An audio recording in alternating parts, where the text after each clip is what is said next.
جعفر express پر بلوچستان میں ہونے والے دہشت گرد حملے پر خصوصی رپورٹ۔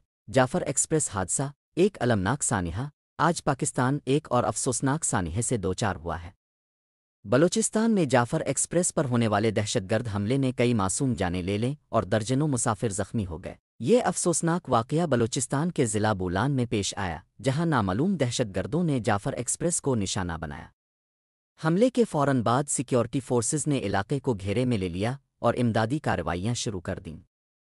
عینی شاہد، ہمیں اچانک زوردار دھماکے کی آواز آئی اور ہر طرف دھواں ہی دھواں تھا۔ سب چیخ رہے تھے۔ یہ منظر میں کبھی نہیں بھول سکو۔ پاک فوج ایف سی اور ریسکیو ٹیموں نے فوری طور پر کارروائی کرتے ہوئے متاثرین کو ہسپتال منتقل کیا۔ وزیراعظم اور آرمی چیف نے حملے کی مذمت کرتے ہوئے واقعے کی مکمل تحقیقات کا حکم دیا ہے۔ ہم دشمن کے ان ناپاک عزائم کو کبھی کامیاب نہیں ہونے دیں گے۔ سیکیورٹی فورسز دہشت گردوں کے خاتمے کے لیے ہر ممکن اقدام کر رہی ہے۔ اس واقعے کے بعد ملک بھر میں غم و غصے کی لہر دوڑ گئی ہے۔ عوام سیکیورٹی اداروں سے مطالبہ کر رہے ہیں کہ دہشت گردی کے ان واقعات کو روکنے کے لیے سخت اقدامات کیے جائیں۔ یہ حملہ ہماری ہمت کو کمزور نہیں کر سکتا۔ پاکستان کے بہادر عوام اور سیکیورٹی فورسز متحد ہو کر ان عناصر کو شکست دیں گے۔